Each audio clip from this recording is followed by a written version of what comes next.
الحمدللہ رب العالمین والصلاة والسلام علی محمد وعلی آلہ واصحابہ اجمعین۔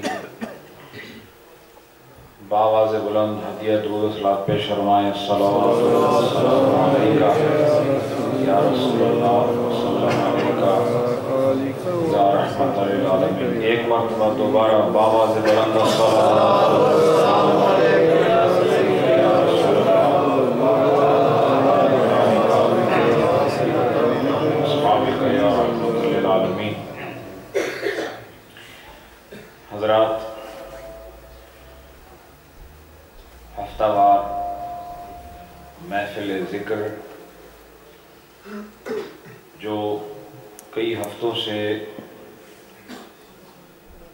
میلاد مصطفیٰ کے عنوان سے انعقاد پذیر ہوتی ہے، اس میں آپ لوگوں کی بھرپور حاضری، ذوق اور شوق، اور پھر اس محفل میں بیان ہونے والے مسائل اور اس کے بعد ختم خواجگان شریف، ذکر پاک کی محفل، ان سب چیزوں نے اس مجلس کو ممتاز بنا دیا۔ بڑے دور دور ٹاؤن سے لوگ یہاں حاضر ہو رہے ہیں، اور وہ لوگ جنہیں مسائل فقہ سے محبت ہے اور کچھ سیکھنا چاہتے ہیں، ان کے لیے ایک انمول موقع جو اللہ نے عطا فرمایا ہے، اور ہم جیسے ناکارہ لوگوں سے اتنا بڑا کام لے رہا ہے، یہ اس کی عطا کردہ توفیق کے بغیر دائرہ امکان میں نظر نہیں آتی۔ آج کی اس بزم محبت میں ابھی تھوڑی دیر پہلے آپ نے کلمات سماعت فرمائے۔ حضرت علامہ مولانا محمد صدیق کوثر صاحب جو ایک بزرگ شخصیت ہیں، راشدیل میں ایک عرصے سے آقا علیہ السلام کی سنیت کا فیض نقشبندی رنگ میں پیش کر رہے ہیں، اور مجھے یہ بھی خوشی ہے کہ محدث اعظم مشن کی خوبصورت مسجد سے تشریف لانے والے جزبری سے ہمارے محترم علامہ فیض الرحمان صاحب، وہ بھی اس محفل کی زینت ہیں، اور ہمارے قبلہ حافظ صاحب میرے گرائیں، میرے علاقے والے، یہ بھی راشدیل سے ایک خوبصورت شخصیت ہے۔ تو یہ آنے جانے میں جو تھوڑی کمزوری دکھاتے ہیں وہ اس لیے کہ قریب ہونے کا فائدہ اٹھا رہے ہیں۔ تو جو آپ کو پتہ ہے جو قریب ہوتے ہیں وہ لاڈلے ہوتے ہیں، تو وہ اس کا فائدہ اٹھا رہے ہیں۔ بہرحال یہ مجلس بڑی حسین محفل ہے، اور آپ سب لوگوں کو میں لفظوں سے اپنے دل کی کیفیت نہیں بتا سکتا، مجھے کتنی مسرت ہوتی ہے کہ ہمارا یہ جو گلشن ہے یہ آپ جیسے چنے ہوئے پھولوں سے مہک رہا، اور اس گلستان تعلیم و تعلم میں آپ سب کی شرکت اس مرکز کو باغ و بہار کی صورت دے رہی ہے۔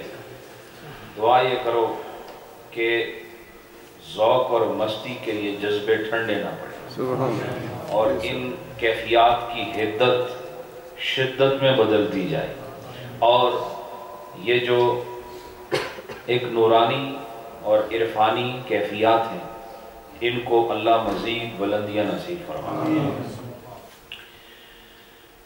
یہ محفل بھی کیونکہ عنوان اس کا بھی میلاد مصطفیٰ ہے،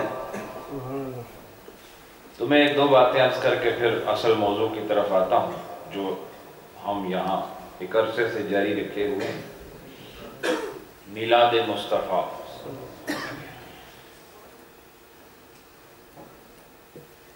رب العالمین نے اس کائنات کو تخلیق ہی نور مصطفیٰ سے فرمایا ہے۔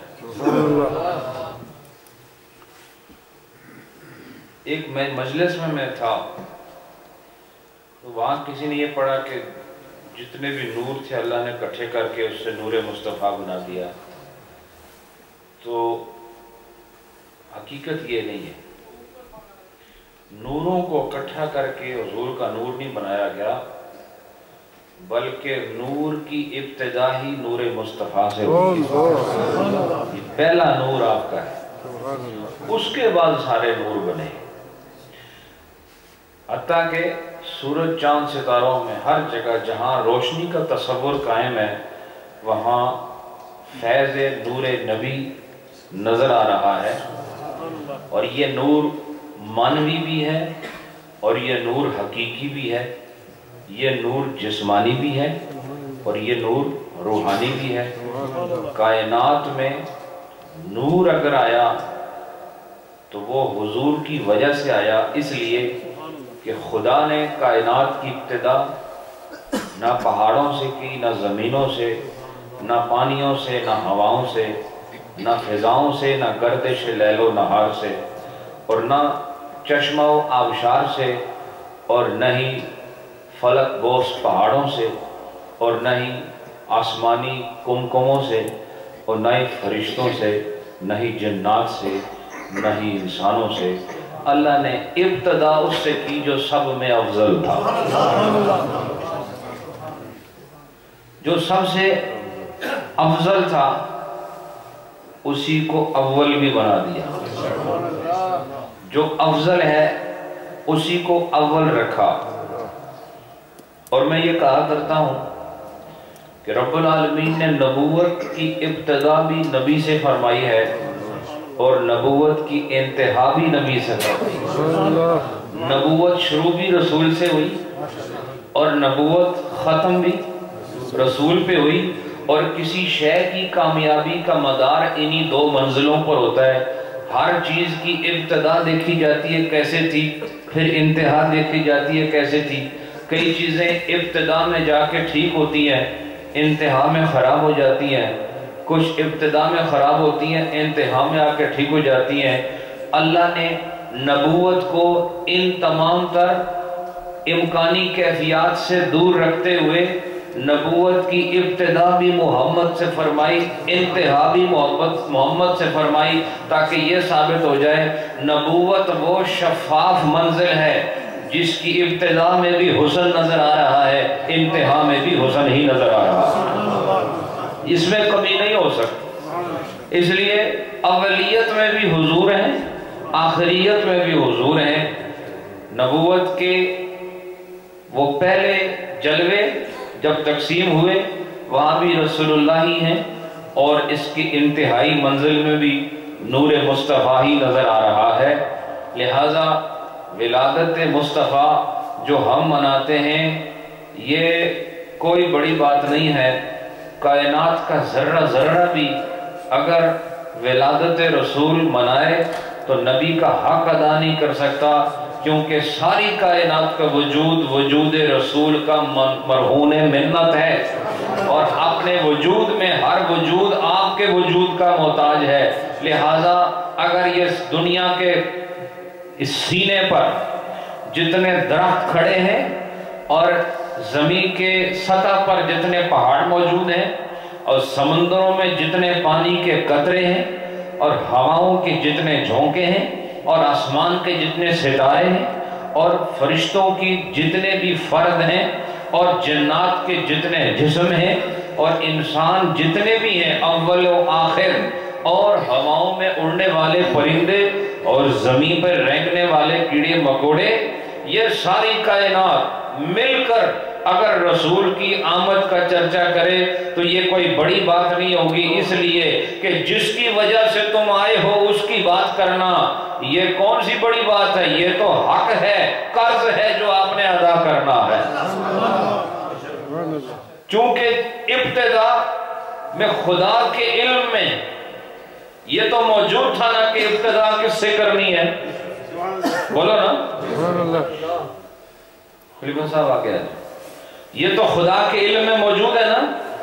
توجہ میری طرف، اللہ کے علم میں یہ بات موجود ہے کہ نہیں کہ ابتدا کس سے کرنی ہے. اور اس کے علم میں یہ بھی نہیں کہ پہلے فیصلہ کرے کہ ابتدا اس چیز سے کرنی ہے بعد میں تبدیل کر دے. تو بتاؤ جب خدا کے علم میں یہ بات ہے کہ میں نے کائنات کی ابتدا کس سے کرنی ہے، تو جب تک وہ فرد اول منزل پہ نہ آئے کوئی اور چیز آ سکتی ہے؟ کیونکہ خدا نے جو اسے اول رکھا ہے، خدا نے جسے اول رکھا وہ ثانی نہیں ہو سکتا، اور جسے ثانی رکھا ہے وہ اول نہیں ہو سکتا. علم الہی میں یہ بات پہلے سے معلوم تھی، اور اللہ نے یہ فیصلہ فرما رکھا تھا کہ کائنات کے شروع میں جو آئے گا وہ کائنات کی پہلی مخلوق ہوگی.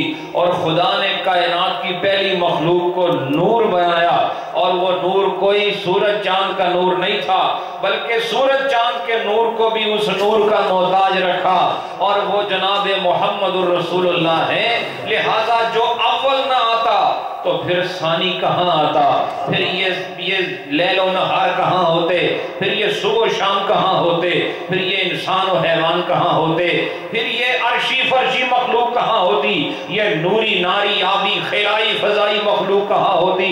یہ ساری کائنات بعد میں ہے، اور جس کو خدا نے بعد میں رکھا وہ پہلے نہیں آ سکتی، اور جسے پہلے رکھا وہ بعد میں نہیں آ سکتا. مصطفیٰ کا پہلا ہونا اس بات کی سند ہے، وہ آئے ہیں تو کائنات کی یہ بزم سجی ہوئی ہے. وہ نہ آتے تو پھر کائنات کا یہ رنگ نہ ہوتا، یہ ڈھنگ نہ ہوتا، یہ ادائیں نہ ہوتی، یہ سجدے نہ ہوتے، یہ قیام نہ ہوتے. کیوں کہ خدا تو سجدے کے بغیر بھی خدا ہی ہے، اور خدا اس کے آگے کوئی کھڑا ہو یا نہ ہو اس کی ربوبیت میں الوہیت میں کوئی فرق آنے والا نہیں. وہ تو ازلی ہے، ابدی ہے، اول و آخر ہے، ظاہر و باطن ہے، کسی کا محتاج نہیں. کوئی نماز پڑھے نہ پڑھے وہ رب ہے، کوئی عبادت کرے یا نہ کرے وہ رب ہے. لیکن اس کے رب ہونے سے ساری کائنات مستفید کیسے ہوئی ہے؟ اس لیے کہ خدا نے اس استفادے کی ابتدا میں جناب نور رسالت کو رکھا، اور اس کو شروع میں رکھا. کیوں کہ انسان جب اپنی پہلی چیز بناتا ہے سب سے حسین بناتا ہے. ایسا ہی ہے کہ اور آپ کو میں ایک مثال دے کے بس بات ختم کرتا ہوں. یہ جو بھی چیز مارکیٹ میں آتی ہے نا، تو اس کا جو لوگوں کو دکھایا جاتا ہے کہ ہم یہ چیز بنانے والے ہیں، وہ اتنی خوبصورت بناتے ہیں کہ دیکھنے والے ابھی وہ مارکیٹ میں نہیں آتی، پہلے سے اس کی وہ پیسے ویسے دے کے بکنگ کرا لیتے ہیں. لیکن یہ بکنگ تب ہوتی ہے جب ان کی پریزنٹیشن خوبصورت ہو، اور جو چیز انہوں نے اپنا جو پروڈکشن کی ہے اس پروڈکٹ کے جتنے بھی فیچرز ہیں اور اس کے اندر جو بھی کوالٹیز ہیں وہ سارے اس کے جو سپیکس ہیں وہ سب بتا دیتے ہیں کہ یہ چیز آنے والی ہے. وہ جب اس کا معیار دیکھتے ہیں تو پھر جیب اجازت دے یا نہ دے تو وہ اس کو لے ہی لیتے ہیں، اپنا شوق پورا کرتے ہیں. یہ کیوں؟ اس لیے کہ اگر وہ یہ چیزیں اتنی حسین نہ بنائیں جو پہلی ہے تو بعد میں آنے والی کو پوچھنے والا نہیں. اسی سے اندازہ کر لو خدا نے جسے سب سے پہلے بنایا اس میں ساری کائنات کا حسن رکھا. ساری کائنات کا حسن. کہتے ہیں نا کہ حسن یوسف آپ کو نصف حسن دیا گیا. یہ نصف حسن کہاں سے آیا؟ نصف حسن کہاں سے آیا؟ آپ دنیا میں آئے، حضرت یوسف علیہ السلام کا حسن معروف ہے، لیکن یہ حسن کب آیا؟ جب آپ آئے. اور حضرت یوسف کا آنا بھی مشروط ہے حضور کے آنے پر. کائنات میں جو تقسیم ہوا حضور کے نور سے ہوا نا، لہذا حسن یوسف میں بھی نور مصطفیٰ کی جھلک نظر آئی. اس لیے جہاں پر کوئی کمال نظر آئے تو سمجھ لو اس کمال کے پیچھے نور مصطفیٰ کار فرما ہے، نور محمدی کے جلوے کام کر رہے ہیں. ہر خوبی کے اندر ان کا جلوہ موجود ہے. میرے دوستو، ہم خوش نصیب ہیں کہ ہم رسول اعظم صلی اللہ علیہ وسلم کی امت کے ان افراد میں ہیں جن کو خدا نے ان کی تعریف کے لیے پسند کر لیا. کیا کوئی قسمت ہوتی ہے ہماری اگر ان کی مجلس سے جانے میں جھجک محسوس کرتے. پھر بھی ہم کوئی انسان ہوتے، کیا ہماری کوئی قیمت ہوتی کہ ہم ان کی شان اور ان کی شان و شوکت پر بیانات کی محفل کو جائز نہ سمجھتے؟ کتنا خدا کا کرم ہے کہ اس نے ایمان تو دیا لیکن اس افراد کے اس زمرے میں رکھا جنہوں نے رسول اعظم کی شان میں سجائی جانے والی محفل کو بھی عین عبادت سمجھتے ہوئے خدا کی سب سے بڑی مخلوق اور سب سے محبوب ترین مخلوق اور سب سے حسین ترین مخلوق، اولین و آخرین میں چنی ہوئی مخلوق، اس کی شان میں بیان ہونے والے پروگراموں کو سجانے کے لیے اللہ نے جن بندوں کو چنا ہے وہ مبارکباد کے مستحق ہیں کہ ہم ان لوگوں میں شامل ہیں کہ جن کے سامنے جب رسول اللہ کا ذکر کیا جائے تو ماتھے پر شکن نہیں آتی، ہمارے چہروں پر ان کی محبت کا حسن چھا جاتا، فرحت محسوس ہوتی ہے، ہمیں خوشی محسوس ہوتی ہے۔ اتنی خوشی کے لمحات کو آگے بڑھاتے ہوئے میں اب آپ کو پھر اپنے سبق کی طرف لے کر آ رہا ہوں۔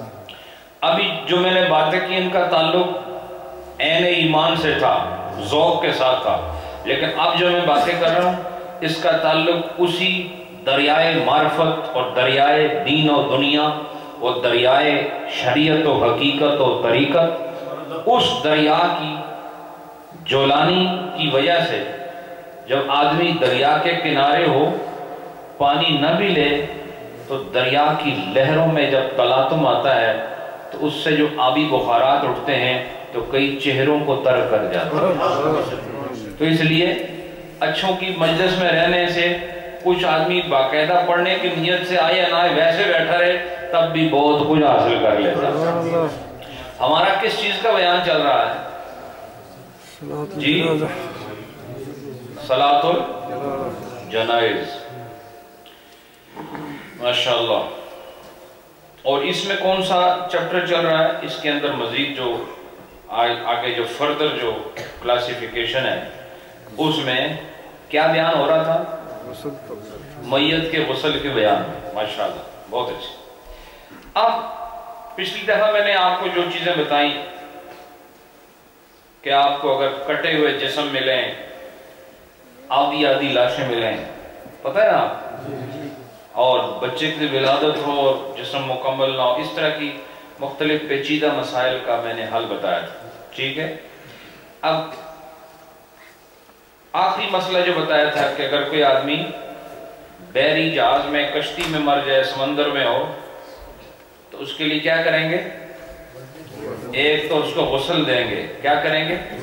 غسل دیں گے، نماز پڑھیں گے، اور اس کے بعد کوئی وزنی چیز باندھ کر پانی میں ڈال دیں گے تاکہ وہ باڈی اس کی نیچے چلی جائے۔ وَمَنْ قُتِلَ لِبَغْيٍ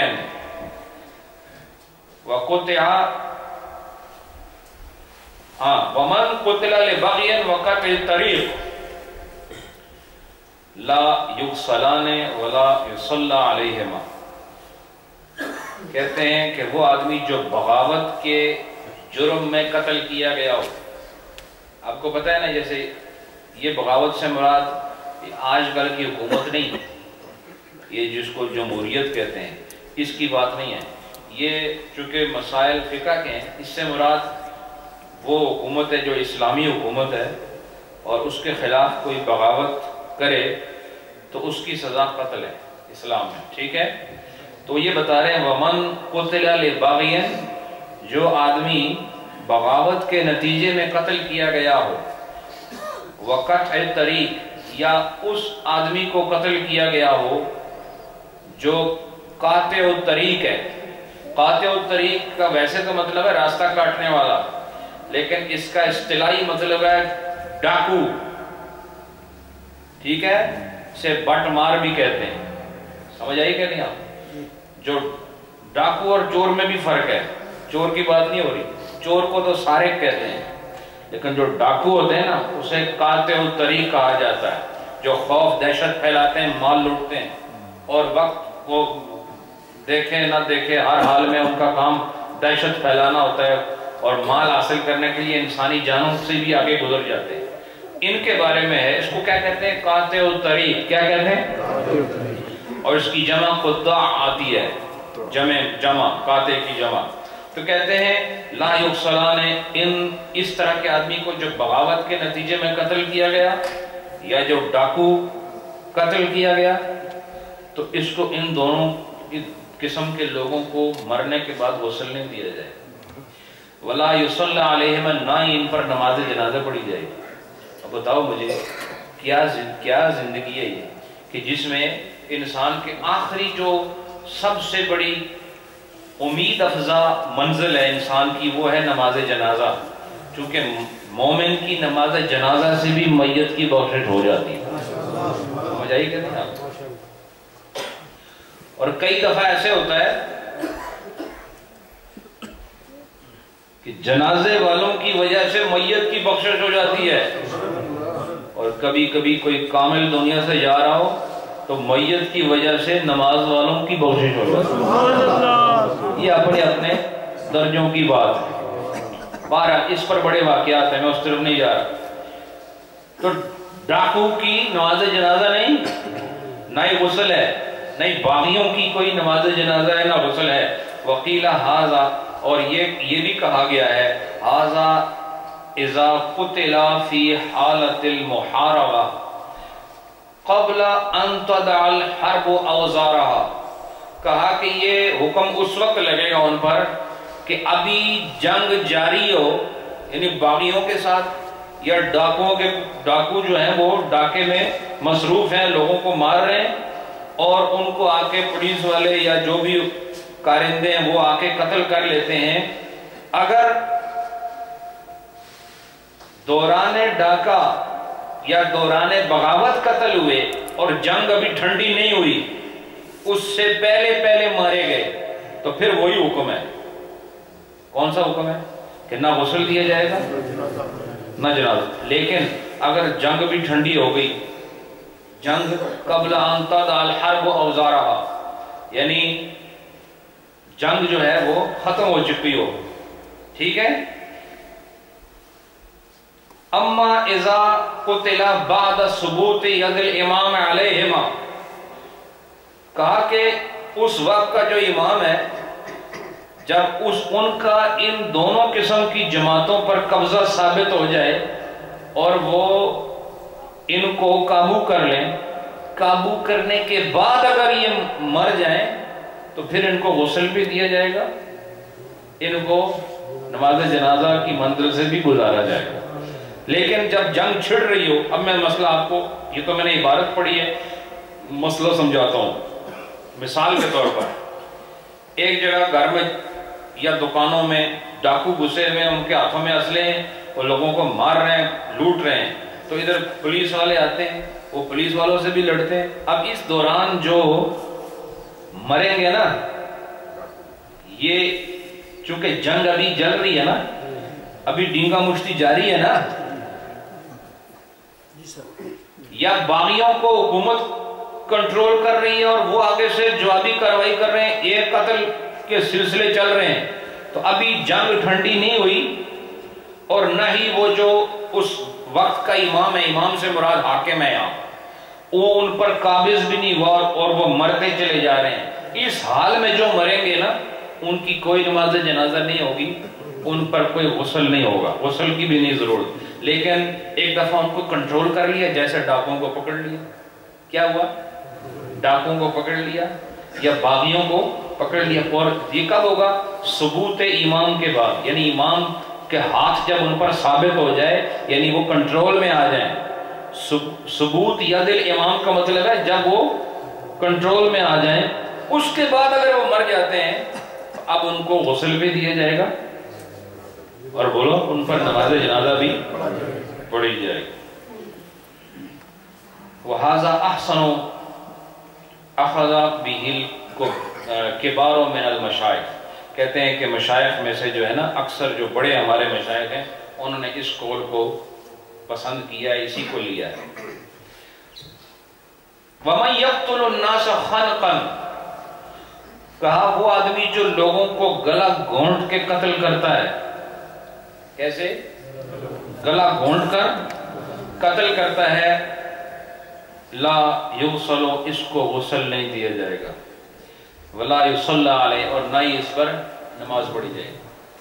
یہ دیکھیں، قاتل کے لیے کوئی جنازہ نہیں ہے، جو قاتل ہے اس کا کوئی غسل نہیں، قاتل کے لیے کوئی غسل نہیں اور قاتل کے لیے کوئی جنازہ نہیں۔ دیکھیں، اس سے آپ اندازہ کریں ایک معصوم انسان کو قتل کرنا ہماری شریعت میں، جو لوگ اسلام کے نام پہ قتل کرتے ہیں، میں تمہیں بتاتا ہوں اسلام تو تمہیں غسل بھی نہیں دینا چاہتا، اسلام تو تمہارے جسم پر پانی نہیں بہانا چاہتا، اور اسلام تمہاری نماز جنازہ کو جائز نہیں سمجھتا۔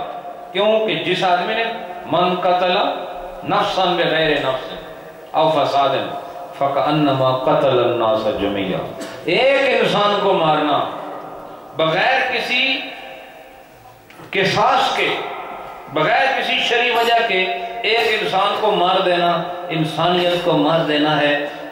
ہمیں کون ہے جو اسلام کو دہشت کا مذہب کہتا ہے؟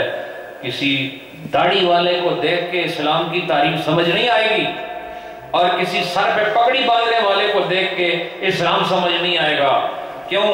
پگڑی اور مذہب والے بھی پہنتے ہیں اور داڑیاں اور مذہب والوں کی بھی ہیں۔ اسلام دیکھنا ہے تو اسلام کی کتابیں دیکھو۔ اگر اسلام کو پڑھنے والا ہی اسلام کو سمجھ سکتا ہے، مسلمان کو دیکھنے سے نہیں، چونکہ عمل میں کوئی بھی کامل نہیں۔ کسی عیسائی کو دیکھ کے نہیں لگتا کہ یہ عیسائی ہے، کیونکہ عیسائی مذہب پر کون عمل کر رہا ہے آج؟ بتاؤ، کیا عیسائی مذہب میں بغیر نکاح کے عورت کو ساتھ رکھنا جائز ہے؟ بولو، ان کے اندر بھی نکاح فرض ہے، اور نکاح کے بغیر جو تعلق ہیں اس کو عیسائی مذہب میں بھی حرام قرار دیا گیا ہے۔ آج 10% بھی شادیاں نہیں ہوتی، اسی طرح ساری عیسائی دنیا مرد و زن آپس میں زندگی گزار رہے ہیں۔ تو جس طرح وہ باطل ہونے کے باوجود عیسائی اس طرح نہیں جیسے ان کی کتابوں میں ہے، ایسے ہی مسلمان وہ کون سا کیسا مسلمان ہے جو معصوم انسانوں کو قتل کرنے کے بعد اپنے اوپر لیبل اسلام کا لگائے؟ اسلام تو ان کو غسل نہیں دینا چاہتا جو ایک معصوم کو قتل کرتا ہے، نماز جنازہ نہیں پڑھنے دیتا اسلام۔ یہ دیکھو، یہ دلائل ہیں جو ہمیں دینے چاہیے جب اسلام کے خلاف لوگ منہ کھولتے ہیں۔ اس کے بعد فرمایا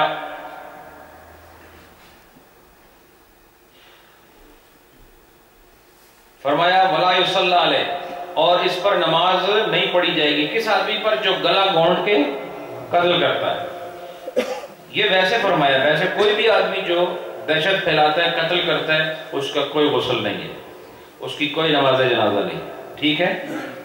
نماز جنازہ ان کے لیے ہے، چونکہ نماز جنازہ خدا کی رحمت حاصل کرنے کے لیے، تو جو دنیا میں عذاب نازل کرتا رہا لوگوں پر، اس پر رحمت کا کہاں ورود ہوگا؟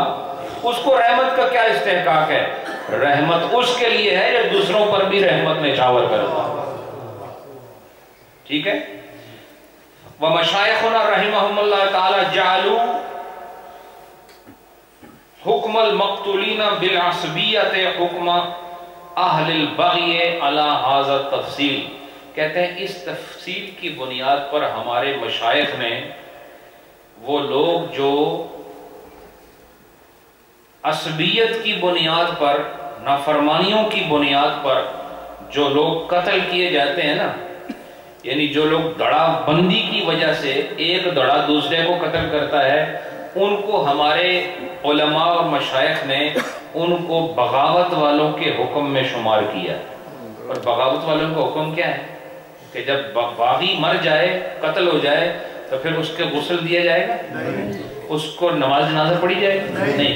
لہذا جو برادریزم کی بنیاد پر قتل ہو جائیں، عصبیت کی بنیاد پر، جو ایک قومیت کی بنیاد پر، نسل و رنگ کی بنیاد پر جن لوگوں نے دوسروں کو قتل کیا، تو پھر ان کا حکم کن کے حکم کے برابر ہے؟ باغیوں کے حکم کے۔ اور باغیوں کا حکم کیا ہے؟ کہ نہ ان کو غسل دیا جائے گا، بولو نا، اور نہ ہی ان کی نماز جنازہ پڑھی جائے گی۔ اس کے بعد فرمایا وَالْمُقَابِرُونَ فِي الْمِصْرِ بِالصَّلَاحِ بِاللَّيْلِ، بمنزلت قطاع الطریق. اچھا جو لوگ عصبیت کی بنیاد پر قتل ہوتے ہیں ان کا حکم کے حکم کے طرح ہے باغیوں کے. اور وہ لوگ جو رات میں اسلحہ لے کر دہشت پھیلاتے ہیں، اب یہ دیکھو ہماری کتابوں میں لکھا ہوا ہے، یہ ہماری کتابوں میں لکھا ہوا ہے کہ جو اسلحے سے لیس ہو کر راتوں میں دہشت پھیلاتے ہیں، والمکابرون، ان کو مکابر کیوں کہا؟ کہ بہت بڑا خوف لوگوں کے اندر پھیلاتے ہیں اور رات کے وقت اسلحہ لے کے نکلتے ہیں. یہ اگر قتل ہو جائیں اور یہ لوگ اگر مر جائیں تو پھر ان کا حکم کس کے حکم کے طرح ہے؟ کہا یہ قاطع الطریق جو ہے نا، جو راستے میں لوٹ مار کرنے والے ڈاکو ہیں، جو ان کا حکم ہے وہ ان کا حکم ہے. اور جو لوٹ مار کرنے والے ڈاکو ہیں ان کا حکم کیا ہے؟ میں نے شروع میں بتایا، نہ ان کو غسل دیا جائے گا. اب دیکھو آج میں نے جو درس دیا ہے یہ موجودہ دور کے تقاضوں کو پورا کرتے ہوئے مسلمانوں کی اصل تصویر پیش کر رہا. اسلام میں دہشت کی گنجائش نہیں. وہ جو لا الہ الا اللہ پڑھ رہا ہے نا لیکن لوگوں کو قتل کر رہا ہے، اسلام کہتا ہے ان کو غسل نہیں دے سکتے اور اس کا جنازہ نہیں پڑھ سکتے. اس سے پتہ چلا آخرت کی منزل یہیں سے ناکام ہو چکی ہے کیونکہ یہ قاتل ہے اور دہشت پھیلانے والا ہے. تو الحمدللہ اسلام جو ہے یہ امن، آشتی، محبت کا مذہب ہے.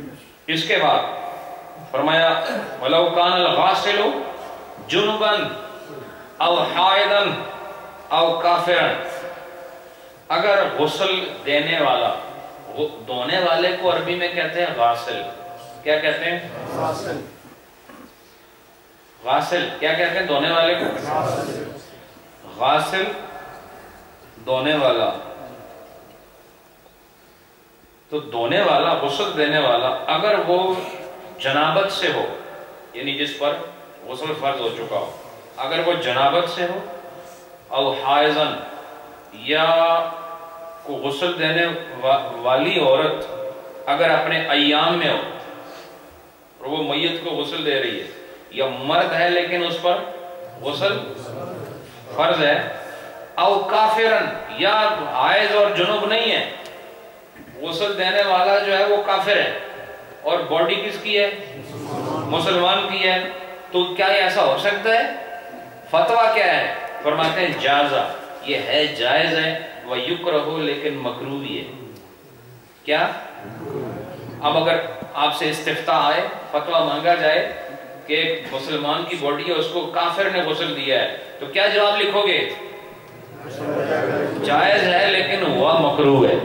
دیکھو یہ نئی بات ہے نا آپ کے لیے، آپ نے اس کو دیکھیں کہ آپ کی معلومات میں اضافہ ہو رہا ہے. اور یہ جب بھی سوال آئے گا فتویٰ یہی ہوگا کہ ایک غیر مسلم کی باڈی کو غسل دے سکتا ہے لیکن ہوگا کیا؟ مکروہ ہے. اور جو آدمی جس پر غسل واجب ہے اپنا غسل نہیں کیا، وہ باڈی کو غسل دے رہا ہے، یہ اگر غسل دے گا تو غسل ہو جائے گا، ہو جائے گا لیکن مکروہ ہوگا. ایسے ہی کوئی عورت ہے جو اپنے ایام میں ہے اور وہ کسی عورت کو غسل دے رہی ہے، یہ آگے مسائل آئیں گے انشاءاللہ تفصیل کے ساتھ. تو وہ اگر اپنے ایام میں ہے اور غسل دے رہی ہے میت عورت کو تو غسل ہو جائے گا، ہو جائے گا لیکن مکروہ ہوگا. مکروہ والا لفظ تسی صحیح نہیں آکے تو انہوں شک ہے کوئی دسو نا، مکروہ ہوگا ماشاءاللہ. وَلَوْ كَانَ مُحْدِثًا، اچھا اگر غسل دینے والا اس پر غسل فرض نہیں ہے، جو میت کو غسل دے رہا ہے نا اس پر غسل فرض نہیں ہے، اور نہ ہی عورت جو میتہ کو غسل دے رہی ہے وہ اپنے ایام میں بھی نہیں ہے، نہ وہ جنبی ہے نہ وہ حائض ہے، لیکن وہ ہیں دونوں بے وضو ہیں. کیا ہیں؟ کیا ہیں؟ بے وضو. محدثن، یہ کیا ہے؟ ان کو حدث لاحق ہو گیا، یعنی یہ بے وضو ہیں. تو بے وضو آدمی اور وہ جس پر غسل فرض ہے ان میں بہت فرق ہے. تو اگر بے وضو ہے اور یہ غسل دے رہا ہے تو پھر فرمایا لا یکرہ اتفاقا، تو یہ کہتے ہیں علی وجہ الاتفاق، تمام علماء کا اس پر کنسنسس ہے، کس بات پر؟ کہ بے وضو اگر غسل دے تو پھر مکروہ بھی نہیں ہے، یعنی جائز تو خیر ہے ہی ہے ہر حال میں، لیکن اس صورت میں مکروہ بھی نہیں ہے، لیکن کہتے ہیں وَيُسْتَحَبُّ، اچھا پیچھے یہ ہاں یہ بتا دیا، وہ کہتے ہیں وَيُسْتَحَبُّ لِلْغَاسِلِ، کہتے ہیں غسل دینے والے کے حق میں مستحب یہ قرار دیا گیا ہے ان یکون اقرب الناس الی المیت، کہ میت کے جو قریب ترین رشتہ داروں میں سے جو آدمی ہے نا اس کو غسل کے لیے منتخب کیا جائے، تو وہ قریب ترین والوں کو تو پتہ ہی نہیں غسل کا، اسی لیے تو یہ درس دیتا ہوں۔ مستحب کیا ہے کہ آپ کا رشتہ دار جائے تو آپ حقدار ہیں نا غسل دیں اس کو، کہ جائے کہ مسجد کی کمیٹیوں کے پیچھے دوڑو، ٹھیک ہے جی ہماری رشتہ دار کی ڈیڈ باڈی ہے کون غسل دے گا، غسل دینے والے کے پیچھے لوگ جاتے ہیں، یہ بہت بڑی محرومی ہے، جو ہمارا ہے اس کو ہمیں ہی غسل دینا چاہیے، ٹھیک ہے، اور یہ مستحب ہے۔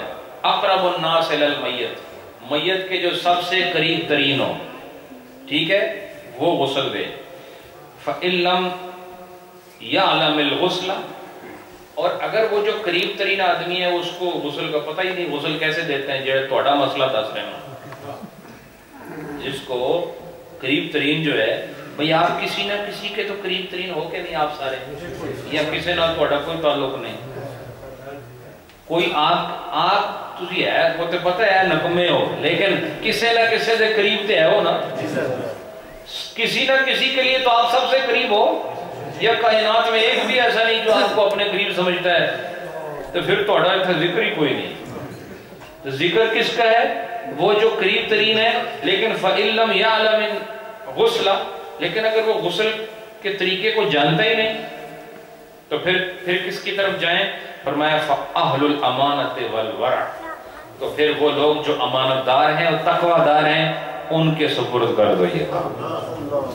حالانکہ ہم غسل دینے میں کبھی یہ نہیں دیکھتے غسل دینے والا تقوی والا ہے کہ نہیں، ہم یہ دیکھتے ہیں کہ انہیں ہاتھ پر گلوز چڑھائے ہوئے ہیں اور شکل سے خوفناک لگ رہا ہے، دے حوالے کرنا، سمجھ آئی کہ نہیں؟ یہ ہے آخرت کا سفر کی ابتدا ہو رہی ہے، اس میں وہ صاحبان تقوی کے حوالے کرو اپنے محبوب بندوں کے جسم کہ جن کی نمازیں قضا نہیں ہوتی، جو ذکر اللہ میں مصروف رہتے ہیں، کیونکہ ایسے آدمی کے لمس کو میت محبت سے قبول کرتی ہے، سمجھ آئی کہ نہیں؟ تو ایسا نہ ہونا غسل دینے والے کو دیکھ کے مردہ آنکھیں کہ یہ تو میرے تو بھی گیا گزرا ہے، سمجھ آئی کہ نہیں؟ کم از کم ایسا آدمی ہونا چاہیے جو صاحب تقوی ہو، ماشاءاللہ۔ اس کے بعد ہم امانت دار بھی ہو۔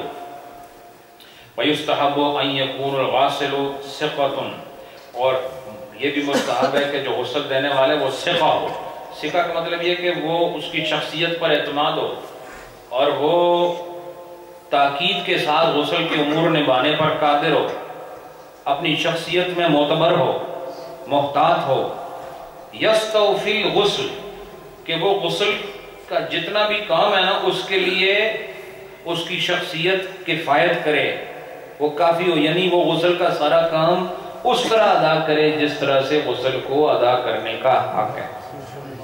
یہ اس کے بعد وَيَقْتُمُ مَا يَرَى مِن قَبِيحٍ، اب سنو، پہلی بات یہ کہ غسل دینے والا غسل کے تمام امور جانتا ہو، دوسری بات یہ اس کے لیے کہی غسل دینے والے کے لیے بھی مسائل ہیں، دیکھو فرمایا یکتم ما یرا من قبیح، کہ اگر وہ کوئی بری چیز دیکھے میت میں، غسل دینے والے کو تو نظر آئے گا نا، ٹھیک ہے، اگر وہ دیکھے کہ اس نے کوئی ایسی چیز دیکھی جو قبیح ہے، جو اچھی نہیں ہے، بری خبر ہے، تو اس کو وہ چھپا دے، کیا کرے؟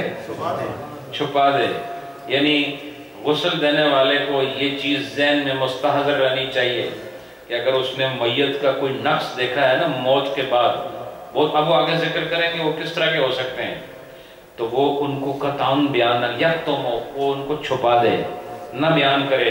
وَيُظْهِرُ مَا يَرَى مِن جَمِيلٍ، اور اگر وہ کو اچھائی دیکھے تو فوراً لوگوں کو بتانا ہے کہ میں نے آج میت میں یہ کمال دیکھا، لیکن نقص دیکھے تو بیان نہ کرے، اور جمال دیکھے تو بیان کرے۔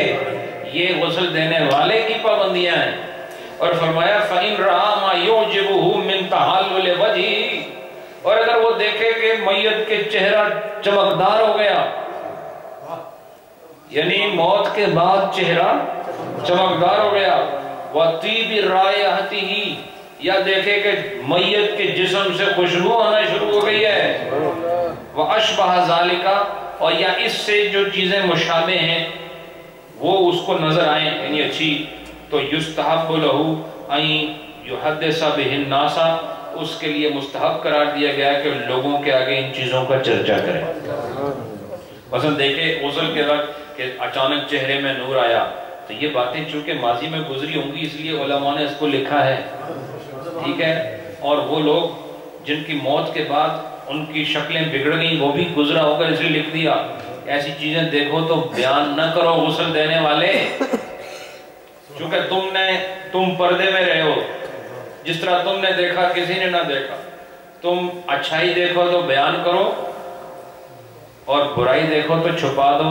اسی کو اسلام کہتے ہیں کہ دوسروں کی برائیوں پر پردہ۔ اللہ سے ستر کی امید رکھنے والوں کہ اللہ ہمارے گناہ چھپائے تو خدا پسند کرتا ہے، وہ ستار العیوب ہے، اور جس طرح میرے اور آپ کے جرم اس نے چھپائے ہوئے ہیں، اس کے ستار العیوب ہونے کی زندہ دلیل ہے میری اور آپ کی شخصیت کہ ہمارے سب جرم اس نے چھپائے ہوئے ہیں، لیکن تمہیں بھی یہی حکم دیا ہے۔ دیکھو ہماری خوبیاں اور ہمارے کمالات سب کو نظر آتے ہیں، بولو ہم سب ایک دوسرے کے قریب اس لیے ہیں کہ ہماری خوبیاں ایک دوسرے کے سامنے ہیں، اگر برائیاں سامنے آ جائیں یہ محفل ختم ہو جائے گی۔ اس سے پتہ چلا کائنات کا وجود برائیوں کے اظہار کی وجہ سے نہیں، اچھائیوں کے اظہار کی وجہ سے، لہٰذا اچھائیوں کو بتانا اور برائیوں کو پردہ ڈال دینا یہ مسلمان کا طریقہ ہے۔ تو یاد رکھیں ہم لوگ بڑے خوش ہوتے ہیں جب کسی دوسرے انسان کی برائی کریں۔ میت تو دنیا سے جا رہی ہے، لیکن پھر بھی حکم کیا ہے کہ کوئی ایسی چیز دیکھو جو قابل نفرت ہے یا قابل قباحت ہے اس کو بیان نہ کرو، اور وہ چیزیں جس میں نکھار ہے بہار ہے وہ بیان کرتے جاؤ۔ یہ جو میں نے بات کی ہے آپ کو کوئی سمجھ آئی کہ نہیں؟ اس پر عمل کرنا ہے۔ فرماتے ہیں وَإِن رَآ مَا یکرہ، اور اگر وہ دیکھے ایسی چیز جو کراہت کا باعث ہے، میت کو غسل دینے والا اگر کیا دیکھے، ایسی چیزیں دیکھے جو طبیعت کو اچھی نہیں لگتی، تو کیا کرے؟ وہ اس کی قسمیں کیا ہیں؟ جیسے من اسوداد وجہی، جیسے دیکھے کہ میت کا چہرہ کالا ہو گیا، اللہ معاف کرے، آمین کہو، زور سے کہو آمین۔ وَنَتْنِ رَائِحَتِهِ، یا اس سے بدبو آنا شروع ہو جائے، وَإِنْقِلَابِ صُورَتِهِ، یا اس کی جو صورت ہے وہ پلٹنا شروع ہو جائے، وہ صورت جو ہے بدلنا شروع ہو جائے، جیسے اس کی شکل تھی ویسے نہ رہے، انقلاب آ جائے، اس میں بدلنا شروع ہو جائے۔ وَتَغَيُّرِ أَعْضَائِهِ، یا اس کے جو اعضاء ہیں نا، ہاتھ پاؤں کان ناک، یہ چیزیں جو ہیں یہ ان میں تبدیلیاں آنا شروع ہو جائیں، ہاتھ مڑنا شروع ہو جائیں، پاؤں سمٹنا شروع ہو جائیں، تو وغیر ذالک، یا اس کے علاوہ کوئی ایسی چیز دیکھے جو قابل کراہت ہے، تو لم یجوز لہ ان یحدث بہ احدا، اس کے لیے قطعاً جائز نہیں ہے کہ وہ ان چیزوں کو لوگوں کے آگے بیان کرے۔ لم یجوز کا مطلب یہ کوئی آپشن نہیں دے رہے ہیں، یہ یجوز و لا یجوزوں میں زمین آسمان کا فرق ہے۔ فرمایا جائز ہی نہیں ہے کہ وہ میت کے اس طرح کی قباحت کو لوگوں کے آگے بیان کرے، لیکن اگر وہ حسن دیکھے تو کہا فوراً بیان کرے، وہ خوشبو دیکھے تو فوراً بیان کرے، نورانیت دیکھے تو فوراً بیان کرے، لیکن اگر قباحت دیکھے تو پردہ ڈالے۔ اور یہی خدا کا طریقہ ہے۔ کس کا طریقہ ہے؟ یہ رسول اللہ کا طریقہ ہے، یہ اہل التقیٰ کا طریقہ ہے، یہ انبیاء مرسلین اور اہل تقوی اور اہل بصیرت اور اہل طریقت کا طریقہ ہے کہ وہ برائیوں پر ہمیشہ پردے ڈالتے ہیں، وہ جیسی اچھائی دیکھیں تو فوراً اس کو نشر کرتے ہیں۔ یہ بات سمجھ آئی؟ اس کے بعد فرمایا فَإِنْ كَانَ الْمَيِّتُ مُبْتَدِعًا مُظْهِرُ الْبِدْعَةِ، کہا کہ اگر جو میت ہے وہ بدعت والی یعنی بدعت کو قائم کرنے والی ہو، جس آدمی نے زندگی میں بدعتیں نکالی اور وہ سرعام اپنی بدعت کا اظہار کرتا تھا، مظہر بدعتہ، یعنی وہ اپنے بدعت صرف نکالی ہی نہیں بلکہ اس کو سرعام لوگوں کے آگے بیان بھی کیا، اس کو نشر کیا، اس کو پھیلایا۔ وَرَأَى الْغَاسِلُ مِنْهُ مَا يُكْرَهُ، اور پھر غسل والے نے دیکھا کہ اس کے اندر تو کوئی برائی نظر آئی، مثلا چہرہ کالا ہو گیا، ٹھیک ہے۔ بدعت کی تعریف کیا ہے؟ بدعت کی تعریف پتہ ہے نا آپ کو؟ ایسی چیز دین میں داخل کرنا جو دین کا حصہ نہ ہو اور قرآن و سنت میں اس کی کوئی نظیر نہ ہو۔ جس طرح کئی لوگ یہ سمجھتے ہیں کہ اللہ جھوٹ بول سکتا ہے، یہ بدعت ہے کہ نہیں؟ بولو نا۔ اب میلاد کو بدعت کہنے والے ان کو پتہ ہی نہیں، حضور نے خود اپنی ولادت کی بات کی کہ نہیں، تو پھر یہ بدعت کہاں سے ہو گئی؟ بدعت کے جائز ہونے کے لیے جو بدعت جائز کس میں ہے نا بدعت کی، تو بدعت ایسا کام جو پہلے نہیں تھا بعد میں ہو گیا، ایسی بدعتیں بھی ہیں جو جائز ہیں، اور وہ جو اصل بدعت ہے جس کے جواز کی کوئی صورت نہیں، وہ وہی ہے جس میں دین کے اندر کوئی گنجائش نہ ہو، رسول اللہ کی قول میں آپ کے فعل میں اس کا کوئی اثر نہ ہو، اور انسان اپنی طرف سے پیدا کر لے تو وہ بدعت ہوتی ہے۔ اب مجھے بتاؤ، اللہ کے لیے یہ کہنا، یہ ثابت کرنے کے لیے اللہ قدرت والا ہے، اللہ کیا ہے تو کہے کہ وہ قدرت والا ہے اس لیے جھوٹ بول سکتا ہے، یہ بدعت ہے کہ نہیں؟ بولو، چونکہ یہ تو نہ نبی نے بتایا نہ صحابی نے بتایا، اور صرف ہمارے نبی نے نہیں، آدم سے لے کے جناب محمد رسول اللہ کا کسی نے یہ بات نہیں کی کہ خدا جھوٹ بول سکتا ہے، لیکن جس نے کہی وہ بدعتی ہے، جس نے بھی کہی وہ بدعتی ہے۔ یا جو لوگ یہ کہتے ہیں کہ اللہ تعالیٰ ایک عرش جو ہے نا کہ ثم استوى علی العرش، اس کے تحت جو کہتے ہیں کہ خدا باقاعدہ عرش کے اوپر بیٹھا ہوا ہے، اور اللہ کے ہاتھ پاؤں کا اعتقاد رکھتے ہیں کہ باقیوں کے ہاتھ بھی ہیں، ادھے پیر بھی ہیں، اللہ کے لیے جسم کو ثابت کرتے ہیں، یہ بدعت والے ہیں۔ کون ہیں؟ ان کا اسلام سے کوئی تعلق نہیں، سمجھ آئی کہ نہیں؟ تو کہا کہ ایسا وہ جو سرعام اپنی بدعتوں کا اظہار کرنے والے، اس کے بارے میں اگر غسل دینے والا کو ایسی چیز دیکھے کہ جو قابل نفرت ہو تو فلا بأس بأن يحدث به الناس، کہا اس میں کوئی پھر مذائقہ نہیں ہے کہ وہ لوگوں کو ان کے بارے میں بتائے کہ وہ دیکھو تو چہرہ کالا ہو گیا۔ کیوں؟ اس کی کیا وجہ ہے؟ عام گناہگار کا بتانے سے منع کیا ہے، یہاں تک کہ ناجائز کہہ دیا ہے، لیکن جو بدعتی ہے اس کے لیے کہا کیوں اس کے اظہار ضروری ہے لوگوں کے آگے کہ اس کا چہرہ کالا ہو گیا، اس سے بدبو آ رہی ہے، یا اس کی میت جو ہے وہ منقلب ہو چکی ہے، بدل چکی ہے، اس کے اعضاء جو ہیں وہ بدل چکے ہیں۔ کیوں؟ لِيَكُونَ زَجْرًا لَهُمْ عَنِ الْبِدْعَةِ، تاکہ جن لوگوں کو وہ بتائے گا نا وہ لوگ بدعت سے نفرت کریں اور اس سے دور رہیں، اس لیے لوگوں کو بتایا جائے گا، اور باقی عام گناہگار کے بارے میں نہیں بتایا جائے گا، کیونکہ عام گناہ سے تو کوئی آدمی ہوگا جو خالی ہوگا، سمجھ آئی کہ تو گناہ پر رحمت کی چادر سے سایہ کر دیا جاتا ہے، لیکن بدعت کو ہماری شریعت بھی کہتی ہے اگر اس کے جسم سے کوئی برائی نظر آئے تو وہ لوگوں کو بتاؤ تاکہ لوگ جانیں کہ بدعتی کا انجام کیا ہوتا ہے، سمجھ آئی کہ اس کے بعد فرمایا وَيُسْتَحَبُّ أَن يَكُونَ بِقُرْبِ الْغَاسِلِ مُجْمِرَةٌ فِيهَا بَخُورٌ، فرمایا کہ مستحب ہے کہ غسل دینے والے کے قریب جو ہے وہ مجمرہ ہو. مجمرہ کہتے ہیں انگیٹھی کو. انگیٹھی جانتے ہیں نا جس چیز میں تھوڑی سی آگ جلائی جا سکے, کوئلے رکھے جا, فیہا بخور, اور اس میں بخور بھی ہو. بخور یعنی وہ جو جلا کے پھر وہ ماحول میں پھیل جاتی ہے. لِأَلَّا يَظْهَرُ مِنَ الْمَيِّتِ رَائِحَةٌ كَرِيهَةٌ, تاکہ لِأَلَّا يَظْهَرُ مِنَ الْمَيِّتِ, میت سے اگر کوئی سمیل وغیرہ آ رہی ہے نا جو آدمی برداشت نہیں کر سکتا, تو ایسی بدبو آ رہی ہے جو برداشت نہیں ہوتی, تو وہ بخور کے جلانے کی وجہ سے ظاہر نہ ہو. اس لیے کیا مستحب ہے کہ غسل دینے والے کے قریب, اچھا یہ اس کے قریب کیوں مستحب ہے؟ اس لیے فَتَضْعَفُ نَفْسُ الْغَاسِلِ وَمَنْ يُعِينُهُ, کہا اس لیے کہ وہ جو غسل دینے والا ہے وہ اور جو اس کے ساتھ مدد کر رہا ہے, یہ دونوں جو ہے سست نہ پڑ جائیں. کیونکہ آپ مجھے بتائیں جب ماحول صحیح نہ ہو, اور یہ بدبو ایسی چیز ہے کہ جو آدمی کو پریشان کرتی ہے, اور جس کام کے لیے وہ بیٹھا ہوتا ہے وہ نہیں کر سکتا جس طرح کرنے کا حق ہے.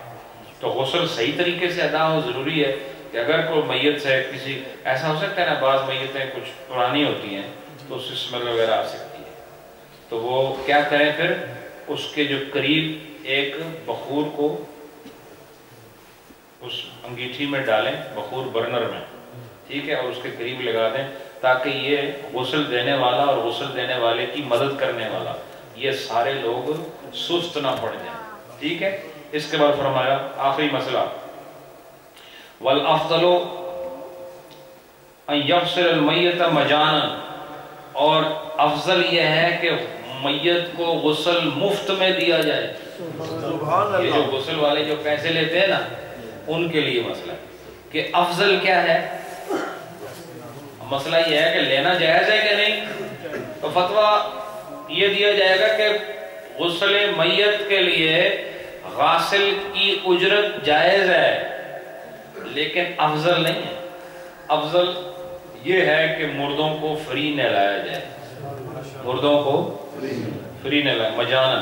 وَإِنِ ابْتَغَى الْغَاسِلُ الْأَجْرَ, لیکن اگر غسل دینے والا اجر مانگے یعنی آپ سے پیسے مانگے, فَإِنْ كَانَ هُنَاكَ غَيْرُهُ, تو اگر وہاں کوئی اور بھی ہے جو غسل دے سکتا ہے. سنو میری بات, غسل دینے والا اگر پیسے مانگے نا, میں پیسے دو تو غسل کرا سا, نہیں تو میں نہ دینا غسل, لیکن اتھے اور بھی کوئی ہے جڑا غسل دے سکنا, تو فرمائے یجوز اخذ الاجر, تو پھر اس حالت میں اس کا پیسے لینا جائز ہوگا جب دوسرا بھی غسل دینے والا ہے. اس صورت میں غسل دینا پیسے لے کے جائز ہے. وَإِلَّا لَمْ يَجُزْ, اور اگر وہاں کوئی بھی نہیں ہے سوائے اس کے جو غسل دیتا ہے, اس صورت میں جائز نہیں. بات سمجھے کہ نہیں, یعنی مجبوری سے فائدہ اٹھانے والا کہ اور غسل دینے والا کوئی ہے ہی نہیں تو مجھے پیسے دو, تو یہ جائز نہیں. لیکن جب کئی غسل دینے والے موجود ہوں اور جو پیشے کے اعتبار سے غسل دیتا ہے میتوں کو, اس کو پتہ ہے کہ اور بھی غسل دینے والے ہیں, تو اب اگر وہ اجرت طلب کرتا ہے تو اس کی اجرت کیا ہوگی, بولو نا, جائز ہوگی. اور اس پورے علاقے میں کوئی بھی نہیں غسل دینے والا, اب اجرت لینا کیا ہوگی, ناجائز ہوگی. یعنی غسل دینے والے اور موجود ہوں تو اجرت جائز ہے, غسل دینے والے اور موجود ہوں تو پھر اجرت, اور کوئی بھی نہ ہو سوائے اس کے, اس صورت میں جائز نہیں. اب انشاءاللہ یہ غسل کے مسائل میرے خیال تیسرا ہفتہ تھا آج ہم بیان کر رہے ہیں, اور اگلی جمعرات کو میں اس فصل کو ختم کروں گا انشاءاللہ غسل کے عنوان سے, اور پھر جو اگلی فصل آئے گی اس سے اگلی جمعرات میں وہ کفن کے بیان میں ہوگی کہ کفن کیسے دینا ہے. بہرحال اللہ آپ سب کو خوش رکھے, اور یہ جو بیانات چل رہے ہیں اس کے ذریعے اللہ ہمیں فکر آخرت عطا فرمائے, مرنے کی منزل اللہ اپنے کرم سے آسان فرمائے. اور زندگی گزر جاتی ہے دوستو, موت اچھی مانگو, موت اچھی مانگو. اچھا مرنا کامیابی ہے, اچھی موت کامیابی ہے. اللہ آپ سب کو خوش رکھے. آپ نے اعلان صلی علی سیدنا و مولانا محمد وعلی آل سیدنا و مولانا محمد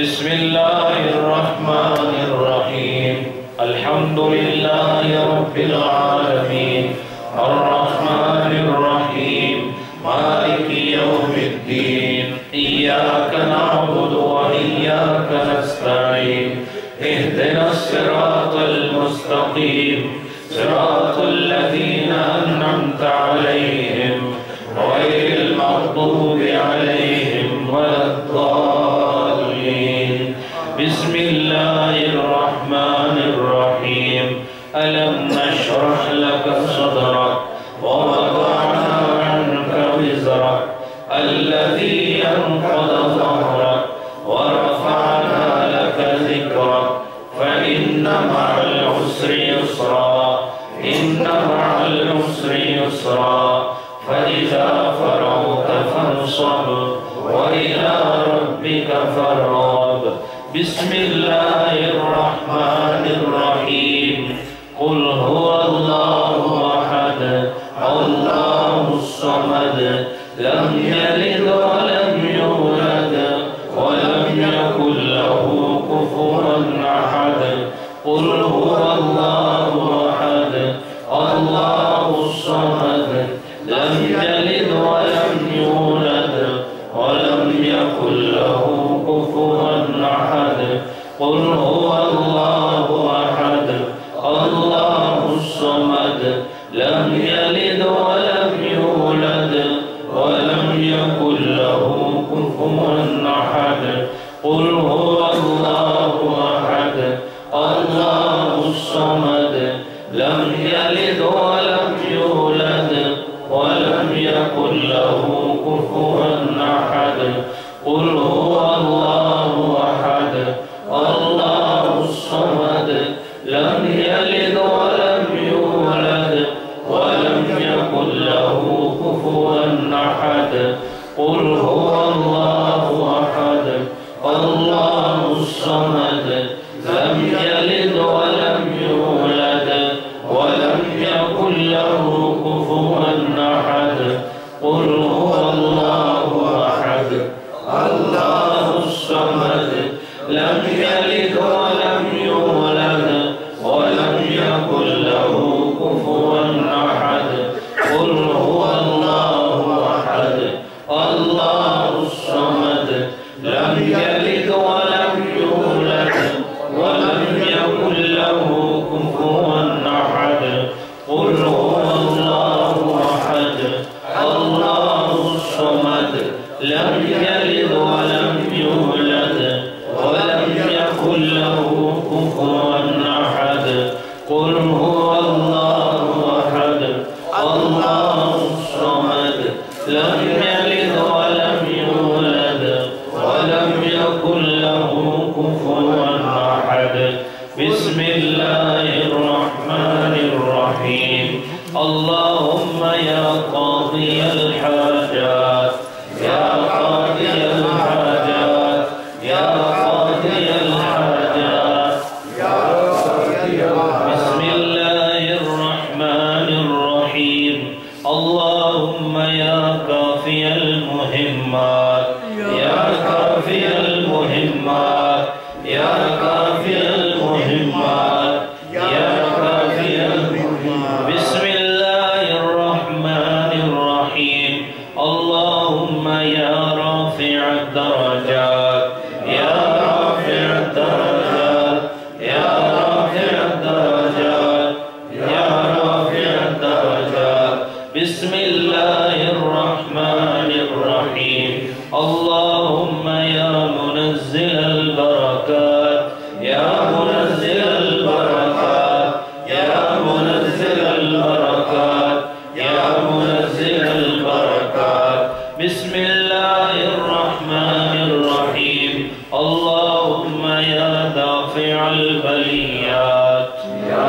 دافع البليات يا دافع البليات يا دافع البليات بسم الله الرحمن الرحيم اللهم يا مجيب الدعوات يا مجيب الدعوات يا مجيب الدعوات يا مجيب الدعوات بسم الله الرحمن الرحيم اللهم يا حل المشكلات يا حل المشكلات يا حل المشكلات يا حل المشكلات بسم الله الرحمن الرحيم اللهم يا شافي الأمراض يا شافي الأمراض يا شافي الأمراض يا شافي الأمراض بسم الله الرحمن الرحيم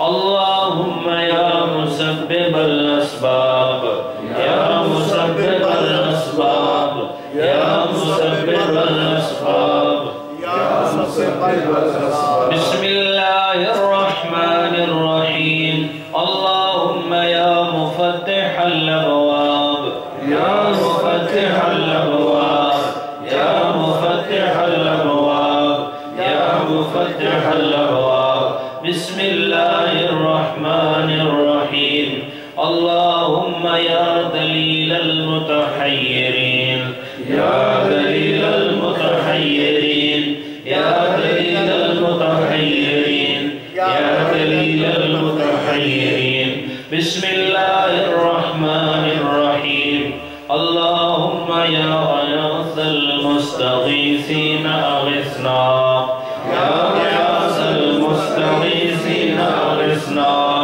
يا غياث المستغيثين أغثنا يا غياث المستغيثين أغثنا بسم الله الرحمن الرحيم اللهم يا أرحم الراحمين يا أرحم الراحمين يا أرحم الراحمين يا أرحم الراحمين بسم الله الرحمن الرحيم اللهم آمين آمين آمين آمين بسم الله الرحمن الرحيم اللهم صل على سيدنا ومولانا محمد وعلى آل سيدنا ومولانا محمد وبارك وسلم اللهم صل على سيدنا ومولانا محمد وعلى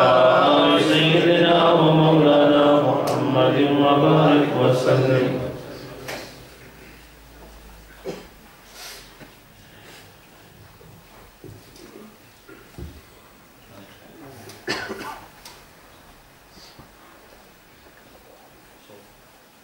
ماشاءاللہ خلیفہ محمد صابر صاحب نے پرسوں جو پروگرام ہو رہا ہے اتوار کو انشاءاللہ وہ 100 پاؤنڈ اس مد میں پیش کیا اللہ قبول فرمائے آمین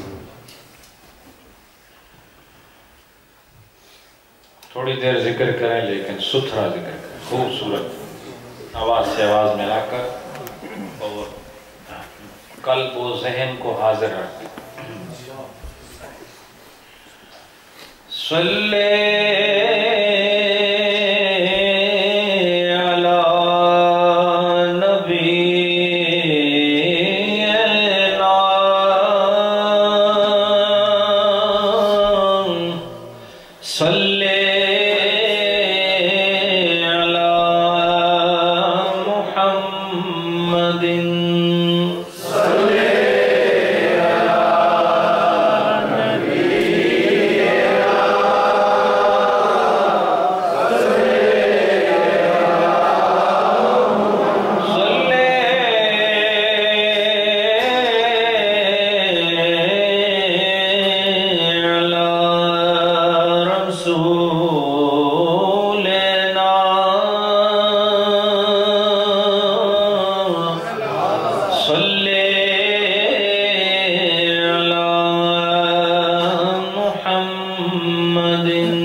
لا الہ الا اللہ محمد رسول اللہ صلی اللہ علیہ وآلہ وصحبہ وسلم. انہی کیفیات میں اپنے ہاتھ اٹھاؤ. آمین. الحمدللہ رب العالمین والصلاة والسلام علی محمد وعلی آلہ واصحابہ اجمعین. یا اللہ تیری بارگاہ میں تیرے سیاکار بندے ٹھیک ہر ہفتے حاضری کی خوبصورت باریابی کے بعد تجھے یاد کرتے ہیں، تیرے محبوب کا ذکر کرتے ہیں، سنتے ہیں. اے اللہ یہ دور سے آنے والے مرد، عورتیں، بچے، جوان، بزرگ، اے اللہ سفید ریش والے اس عمر کے حصے میں تیرے ذکر کے لیے آتے ہیں. اس مجلس میں جو تیرے نزدیک پاک ہیں اور جو تیرے زیادہ قریب ہیں ان کے صدقے اس محفل کو قبول فرما. الہ العالمین اس محفل میں ہر آنے والے کی حاضری قبول فرما. الہ العالمین زندگی گناہوں سے عبارت ہے، زندگی کوتاہیوں سے عبارت ہے، شام و سحر گناہوں میں صرف ہو رہے ہیں. اے اللہ وقت کی قدر کیے بغیر مسلسل نافرمانیوں میں زندگی بسر ہو رہی ہے. اے پاک رب تو خود پاک ہے، تیرا محبوب پاک ہے، تیرے آئی ہوئی کتاب پاک ہے. اے اللہ تیری ذات اور تیری صفات پاک ہیں. ان پاکیزگی کے صدقے ہم سب کو بھی پاک فرما دے. اور ہم نے جتنے ظلم کیے ہیں، جتنے گناہ کیے ہیں، صغیرہ اور کبیرہ، ظاہر اور پوشیدہ،